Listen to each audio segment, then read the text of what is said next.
Hi guys. I am doing something today for my eldest daughter who's celebrating her 38th birthday. I do not know how that happened. I blinked my eyes, and she is a grown, fabulous, brilliant, compassionate woman. She is a public defender. She represents people who cannot afford their own defense. She writes appeals, and she's also an author. In spite of how contemporary she is also a woman who loves things vintage and retro. So today I am going to make hummingbird cake for her. This is a very old Southern recipe. It's extremely moist, and it is full of all of the things that I hope she will enjoy. So come with me for this very, very good thing. Now the first thing you're going to want to do is grease and flour 3 8-inch cake pans and set your oven to 350. We're gonna need a cup of pecans, and I think they're always better when they're toasted and not dry toasted either. I'm gonna put in about a teaspoon of butter and get that nice and warm, and then brown everything all together. Just keep moving them around for a few minutes. Just remember, don't let them burn. Then we're gonna need to mash up some bananas. I'm just using an old-timey potato masher to smush up 4 small bananas or 3 regular size. You just need about 2 cups. Our recipe calls for a cup of crushed pineapple, but I have some fresh that I want to use, so I'm just gonna whirl it in my little food processor. Now, I'm not one of those people who likes chunks of pineapple, so I actually think this looks just about right for me. I don't know if you remember me telling you, I always sift my ingredients onto a paper plate because then I can fold it and dump it into my mixing bowl as I need to. So I'm putting all the dry ingredients in my sifter. So that's flour, baking soda, and salt. And my cinnamon. And then we're just gonna sift that. I'm just going to put all my dry ingredients in the bowl. Flour, the sugar, the baking powder, salt, and soda. And then you just gently whirl those together.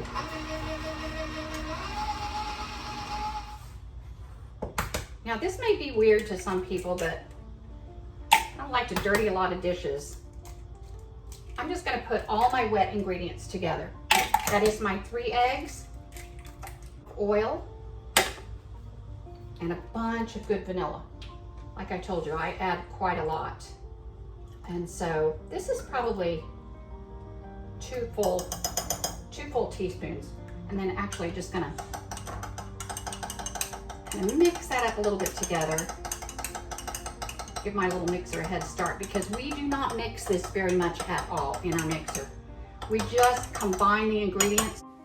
You know, you really don't even need a mixer. I think Southern Living says you can just mix it with a wooden spoon. So in goes our oil and our eggs. Just gonna whirl that together, low speed, until it's just combined. I'm gonna scrape down the sides of my bowl. Make sure everything from the bottom comes up. This is so easy, you guys. In goes our yummy pineapple and those 2 cups of bananas. And it doesn't matter if they've turned a little bit brown. It's just fine.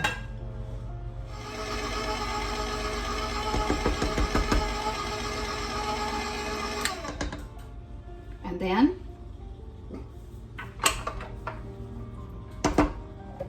lower this, take off my beater.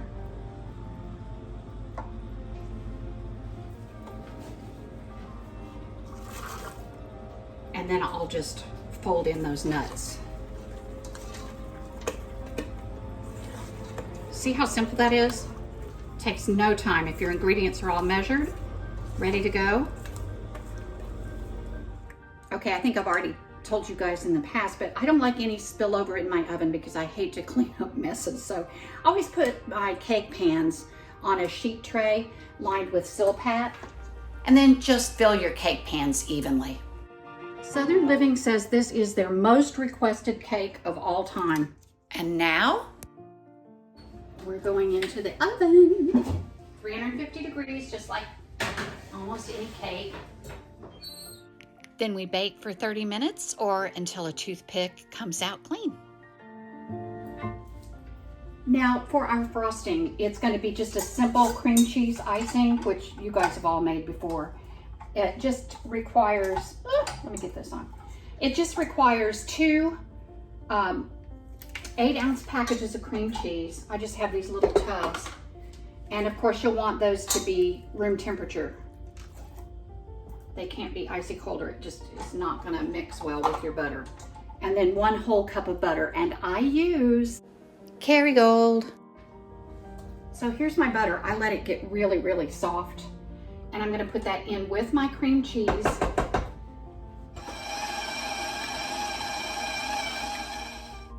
Then when you have that light and fluffy texture, we're gonna gradually add in powdered sugar.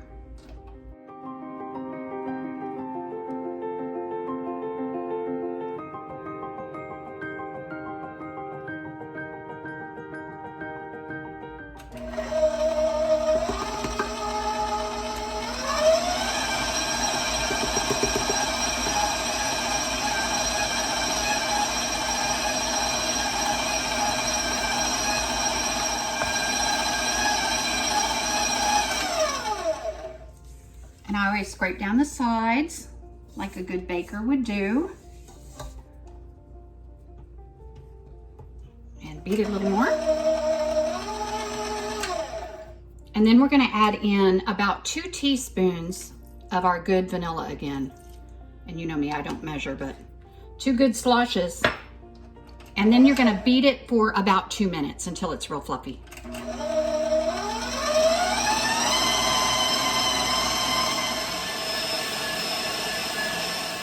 Okay, now, look at this beautiful texture. Look at that. It's so light and so fluffy. Oh. My daughter is a tough cookie.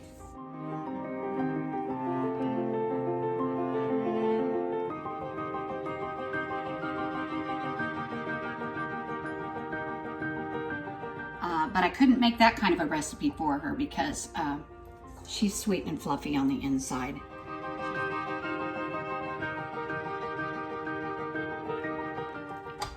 So now I'm gonna just remove my beater, probably lick it.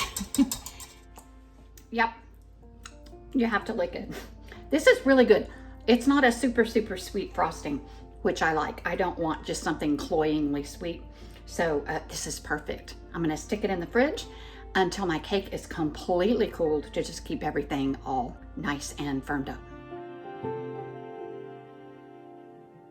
I'm gonna do a quick check. Oh my goodness, this smells so good, you guys. Look at this. Do a quick check. Oh my gosh, it's ready.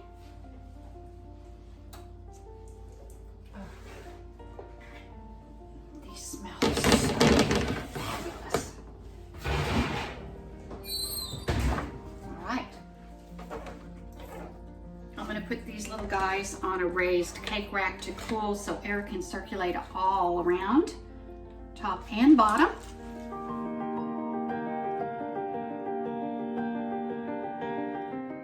You guys, my daughter is also a mother of the most adorable 3-year-old and a newborn. She's a great mom. We have to frost the cake together. This is John. He's on the counter. He's gonna help Grandma cook today for Mom. Yeah, right, John? Yes, what a good helper. Okay, we put our first layer of cake down. John helped me. Yes, John helped me. Yes. And then we're just gonna put icing between the layers like you normally would. A good big dollop. And I use an offset spatula. And then we just keep layering.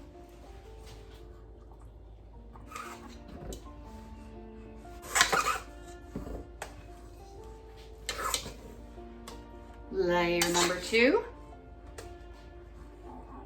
nice big plop of this delicious icing. Oh my gosh, you guys. Beautiful stuff. Isn't it beautiful? Huh? What do you think? Let's taste it. Let's see what you think. Do you want to taste? You want to taste? What do you think? Oh! What do you think? What do you think? Is that good? Oh, Grandma did good. Yay! Yay! We did so good today. Yay! You're a star, John. You're a star. And here it is, all casually frosted in a very home-style manner. And we're going to tuck it in the fridge to keep all that butter and cream cheese nice and firm. Then just before we serve it to the birthday girl, we're going to add some sprinkles on the top, a pretty little candle, and there we have this gorgeous, dense, extremely moist, wonderful homemade hummingbird cake. Happy birthday, Tay. I love you. Truly, my children are one of the greatest gifts I have from God above. I'm sending love to you guys and wishes for a really great week. God bless.